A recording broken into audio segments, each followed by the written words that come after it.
Despois da Semana Santa comezarán as obras de rehabilitación da Casa de Combarro no concello de Poio. O histórico inmoble antiga sede do Ateneo Corredoira converterase nun centro de información turística. Novo centro de referencia que poña en valor toda esa riqueza cultural, patrimonial e natural de Combarro e o que é toda esta contorna. A actuación estará financiada pola Deputación de Pontevedra. A Administración destinará 240.000 euros. 140.000 servirán para a demolición da cuberta actual e a execución dunha nova, a limpeza da fachada de pedra e a substitución das carpinterías exteriores de madeira, entre outras intervencións.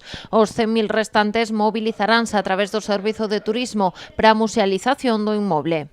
Aquí nos vai a enclavar perfectamente ca estrategia, unha vez que o puxamos en marcha, que temos na Diputación, que é a desestacionalización, a descentralización de todo o que é a parte do turismo. Tralo seu inicio, as obras terán un período de execución de 6 meses. Recordemos que a Deputación ten cedida a titularidade desta Casa de Combarro ao Concello de Poio. Agradecer á Diputación de Pontevedra esta aposta clara e forte para poñer en valor o noso patrimonio e, sobre todo, para poder seguir convertindo a Combarro e, en este caso, o noso Concello como un referente no patrimonio, na cultura e no turismo en toda Galicia e en todo o Estado e, como non, tamén sendo un referente a nivel internacional. A renovación da instalación eléctrica e iluminación con tecnoloxía LED, a reforma do aseo do baixo e unha nova instalación de fontanería e saneamento son outras das intervencións que se realizarán no marco destas obras.